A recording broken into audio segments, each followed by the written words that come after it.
Hai semua, nama saya Syarif. Dalam video ini, saya akan cuba untuk menyelesaikan satu masalah programming dengan dua bahasa yang berbeza. Mungkin anda tanya kenapa saya buat benda ni. Hal ini kerana saya nak tunjukkan bahawa konsep programming ni, kalau dalam fasa awal-awal nak belajar ni, sama saja, tak banyak pun perbezaan. Mungkin kalau anda dah belajar lebih dalam, anda akan nampak perbezaan je. Tapi buat sekarang ni, pilih je apa-apa programming yang anda berminat untuk belajar dan boleh belajar di situ lah. Tak ada masalah pun sebenarnya. Sebab in the end of the day, the concept is pretty much the same. So, apa yang akan berlaku dalam video ni adalah kita akan fahamkan soalan yang kita akan jawab ini. Dan seterusnya saya akan implement dalam dua bahasa programming, which is yang pertama adalah dengan menggunakan Python dan yang kedua adalah dengan menggunakan Java. Sebab dua benda tu adalah bahasa yang saya ajar dalam saya punya channel lah. Okay? Baiklah, dekat sini kita ada dua orang, which is Alice dan juga Bob, telah menjawab 3 soalan. Dan mereka, setiap soalan ada maksimum 3 markah. Jadi berikut adalah markah-markah yang menjadi didapati oleh Alice dan juga Bob. Untuk Alice kita letakkan sebagai A, untuk Bob kita letak sebagai B. So, untuk Alice, soalan yang pertama dia dapat 1 markah, soalan yang kedua dia dapat 2 markah, soalan yang ketiga dia dapat 3 markah. Dan untuk Bob, soalan pertama dia dapat 3 markah, soalan yang kedua dia dapat 2 markah, soalan yang ketiga dia dapat 1 markah sahaja. So, apa yang kita nak buat adalah kita nak lihat berapa banyak soalan yang berjaya seseorang individu tu mendapat markah lebih daripada individu yang lain. Sebagai contoh untuk Alice, berapa banyak soalan yang berjaya dia dapat markah lebih daripada Bob. Dan kita juga akan dapat lagi satu pengiraan untuk Bob, di mana kita ingin tahu berapa banyak soalan yang Bob berjaya mendapatkan markah lebih daripada Alice. Saya bagi satu contoh untuk kita punya soalan. So, kita dapat, seperti tadi, kita dapat Alice 1, 2, 3 markah, manakala Bob adalah 3, 2, 1 punya markah. So, kita akan cek satu persatu untuk setiap soalan tu, siapa yang dapat markah lebih. Okay? Sebagai contoh, untuk soalan pertama, Alice mendapat 1 markah. Untuk soalan pertama, untuk Bob, mendapat 3 markah. Bermaksudnya kat sini, Bob akan dapat 1. So, kat sini kita akan letak 1 point untuk mengira berapa banyak soalan yang dapat lebih oleh setiap individu. So, kita akan start dengan kosong dulu. Okay. So, untuk soalan yang pertama, kita tahu Bob mendapat lebih daripada Alice, sebab 3 lebih daripada 1. So, kat sini, so daripada kosong, Bob akan dapat 1. Alice tak dapat apa-apa lah. Okay, seterusnya kita akan move on to the next soalan, which is soalan kedua. Dua-dua dapat markah yang sama. Jika dua-dua dapat markah yang sama, kita dua-dua tak dapat apa-apa dah, tak dapat point apapun. So, kita akan masih kekal point A adalah kosong, point B adalah 1. Untuk soalan yang ketiga, kita dapat lihat bahawa Alice adalah lebih daripada B, 3 lebih daripada 1, seperti yang kita dapat lihat dekat sini. So, ini bermakna A akan dapat 1 markah. So, kosong tambah 1 akan dapat 1. Okay. Lepas kita dah habis pergi ke satu persatu soalan, kita dapat bahawa number of soalan yang Alice dapat lebih hanyalah 1, which is soalan yang ketiga dia dapat lebih. Maka untuk Bob pula, dia mendapat soalan yang pertama, di mana soalan itu dia berjaya memperoleh markah lebih daripada Alice. So dapatlah kasi satu-satu. So kat sini, bila kita dapat dah nilai, kita akan returnkan dalam bentuk maksudnya dalam bentuk senarai, which is yang pertama adalah point of Alice dan juga point of B. Ini bermakna kalau untuk contoh yang kita buat sebentar tadi, kita akan dapat the return value adalah dalam bentuk satu lah. Okay, so ini kira dia punya jawapan dia lah. OB dalam bentuk satu-satu lah. Di mana satu ni adalah markah untuk point A untuk Alice dan yang kedua ni adalah markah untuk point B. Okay, so itulah cara soalan ini dilakukan lah. So, ini contoh pertama. Kalau contoh kedua, kalau kita ubah sikit, kita letak ni sebagai contoh 3, 3 and Bob hanya dapat 1, 2, 1, and then kita akan reset balik ni sebagai kosong. Okay, sebagai contoh. Sekarang ni kita tahu Alice dapat 3 markah penuh untuk setiap soalan, maka Bob dapat 1, 2 dan 1 untuk setiap soalan tu. So, kita pergi ke satu persatu soalan. Adakah Alice lebih daripada Bob? Betul. Sebenarnya Alice akan dapat markah, dapat 1 point. So, dia akan jadi 1.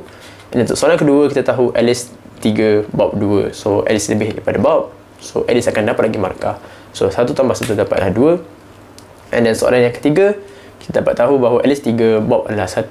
So, kita tahu Alice lebih daripada Bob. So, kita dapat tambah lagi 1. So, in the end, jawapan kita adalah 3, 0. Okay, bila harap saya punya penerangan memahami apa yang soalan ini minta. So, sekarang kita kena tukarkan all these steps dan juga logic ni kepada dalam bentuk coding programming. So, kita akan mulakan dengan Python. Kita akan implement function untuk melakukan kita punya soalan ni.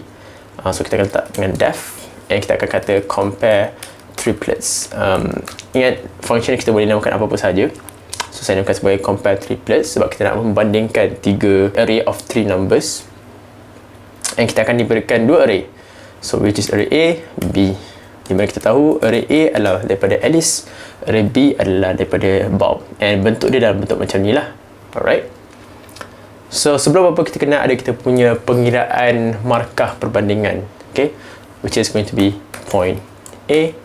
Kita akan start dengan kosong sebab kita tahu kita nak start pengiraan, kita start dengan kosong, dan kita akan ada point B dekat sini, kosong.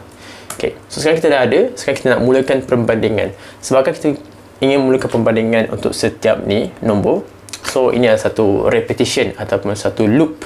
So kita akan gunakan for loop kat sini. So kita akan for I in range, dan apa, kita akan gunakan range panjang array A atau B. Sebab kita tahu ada 3 soalan, so kita kena akan repeat kita duduk sebanyak 3 kali sahaja soalan A, yang kita boleh buat lah apa kita nak. Ok, so sekarang ni kita akan loopkan pada setiap elemen. Kita nak compare dua-dua ni kan. So nanti kita akan tanya, adakah if the position of A at I is less than B at I. So kat sini kalau soalan, di satu soalan tu markah yang dapat of A kurang daripada B, kita kata B dapat markah sebab B lagi besar.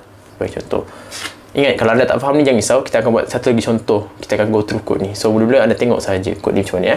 So apa yang akan berlaku adalah point B akan tambah 1. Alif, situasi yang kedua adalah jika dekat soalan tu markah yang didapati oleh Alice lebih daripada Bob. Ini apa yang berlaku dekat line ni.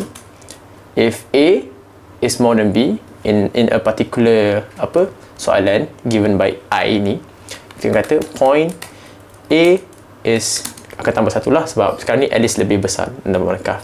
Okay, sekarang kita dah cover situasi jika Alice kurang dan juga jika Alice lebih. Kalau dia sama, kita tak perlu buat apa-apa. So kita tahu kalau markah dia orang sama, tak ada siapa dapat markah. So kita biarkan sahaja. Okay, so loop ni akan dilakukan. So this loop akan dilakukan sebanyak mana soalan yang ada. Dan lepas kita habis semua tu, kita akan return the nilai yang ni lah, which is point A, point B. So kita akan return point A dan juga point B dekat sini. Habis. So itulah dia cara untuk implement coding of this soalan. Saya malas nak run sebab akan makan masa, and saya pun dah test pun, so it's working. Okay, sekarang saya akan pergi go through sekali lagi tapi dengan adanya code ni supaya anda betul-betul faham. Okay, sekarang ni kita ada array ni, okay, dekat A dengan B kita.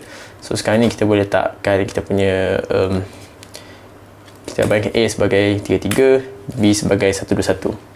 Okay, so sekarang ni point A kita adalah kosong, point B kita adalah kosong. Alright, so sekarang ni kita start dengan kosong, kita tak start dengan apa-apa saja. So kita akan start dengan loop kita.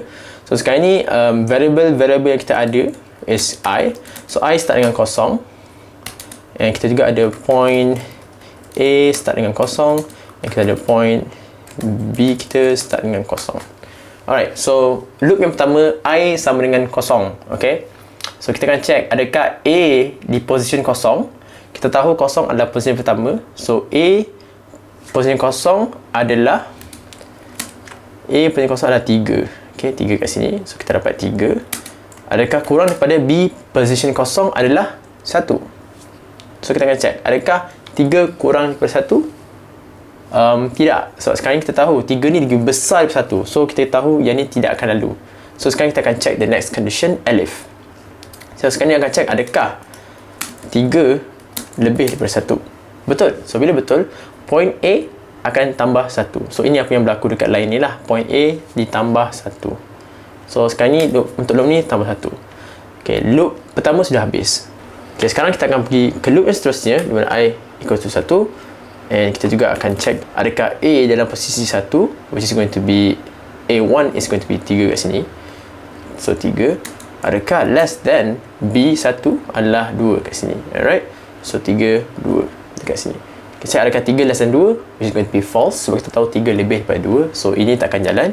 And kita akan jalankan kepada yang alif pula, dia akan check adakah 3 lebih daripada 2 sebab kita tahu A1 adalah 3, B1 adalah 2 dekat sini.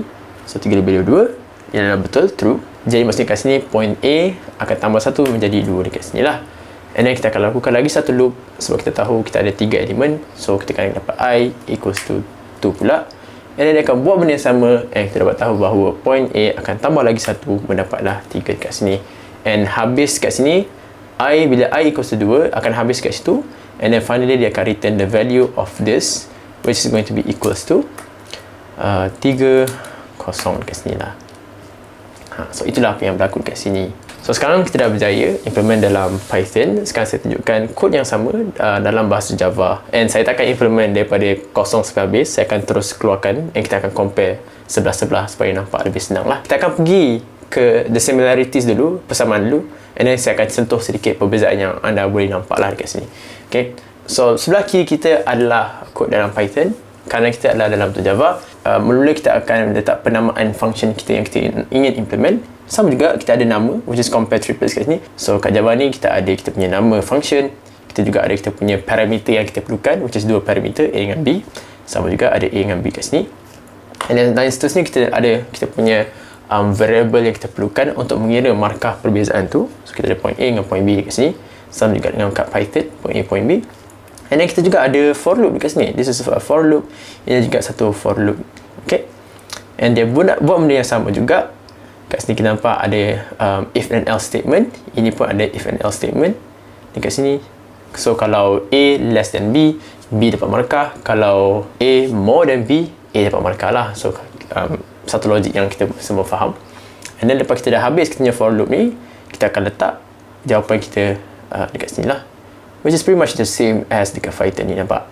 So mungkin anda nampak sedikit perbezaan yang ketara sikit lah. Which is yang pertama sekali, bila kita define function dekat dalam Python, kita tak perlu state apa value yang kita returnkan. Manakala dekat Java, kita perlu statekan value apa yang kita ingin returnkan, which is going to be an integer kat sini. Kalau anda tak faham, tak apa, jangan risau. Ini benda yang bila anda belajar, anda akan faham lah. So kalau anda seorang yang baru nak belajar, jangan risau kalau anda tak faham, tak apa. So kalau nampak Java ada lebih banyak benda yang perlu anda cakap. Sebagai contoh, kalau anda declare apa-apa variable yang ada, anda perlu tetapkan type dia. Sebagai contoh, type ni kita kena tetapkan bahawa dia integer. Manakala Python tak perlu pun, sebab Python boleh fikir sendiri apa type yang perlu dia simpan lah. And then kat sini setiap kali kita nak habiskan satu line kat Java, kita perlukan semicolon. Manakala Python tidak perlukan semicolon. And kalau anda perasan, dia Java menggunakan curly braces kat sini. Sebab kat sini kalau kita tengok, Python dia gunakan macam colon kan. And ada banyak lagi perbezaan yang saya boleh ceritakan. Tapi kalau anda perasan, the idea are pretty much the same. Dia punya structure, konsep adalah sama sahaja, tak ada beza pun. Jadi kalau anda seorang yang ingin belajar programming dan tak tahu nak pilih yang mana, anda boleh pilih Python, Java ataupun C++, whichever that you prefer, you want to go. Saya ajar Java dengan Python dekat dalam saya punya channel, jadi anda boleh lihat dekat situ, tak ada masalah. So harap video ni membantu anda memahami bahawa the idea behind programming are pretty much the same at most languages. Cuma cara penulisan dan grammar, syntax dia yang berbeza. Okay? Ada perbezaan, tapi untuk buat masa orang yang baru belajar, tak perlu pun pentingkan sangat. Just pick a language and learn from it. Okay? Baik, itu saja daripada saya. Assalamualaikum dan jumpa lagi, and bye-bye.